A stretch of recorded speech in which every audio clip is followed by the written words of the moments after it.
Puis on reste au théâtre pour assister à un miracle sur scène.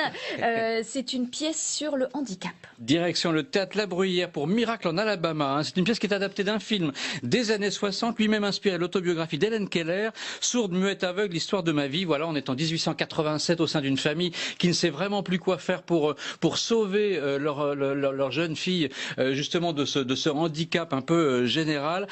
Avant le dernier recours qui est l'asile, elles vont tenter une institutrice spécialisée qui va lui donner l'envie de s'ouvrir au monde qui l'entoure, qui va finalement, cette obstination sans borne va finir par payer. Voilà, le miracle se passe effectivement en Alabama, mais miracle également sur scène parce que c'est très bien joué, miracle parce que la pièce est très bien écrite, miracle parce que la mise en scène est signée Pierre Val et c'est exceptionnel. Voilà, c'est une pièce très forte et parce qu'on n'a pas souvent l'habitude d'avoir des pièces sur le thème du handicap. Et voilà, on arrive en plus à mêler humour et émotion, ce qui est assez rare dans ce genre de sujet. Voilà, c'est jusqu'au 28 avril, Miracle en Alabama, au théâtre La Bruyère, un tout petit extrait. Et vous pensez que c'est vraiment possible? Qu'on peut apprendre à une enfant sourde et aveugle la moitié de ce que connaît un enfant normal? Quelqu'un a déjà réussi?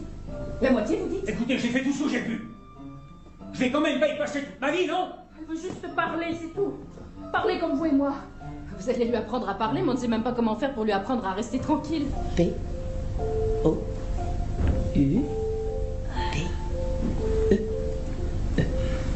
Qu'est-ce que vous faites? C'est un jeu? Un alphabet. Miracle en Alabama, donc de William Gibson, et c'est au théâtre La Bruyère. Tout à fait. Merci Christophe Combario.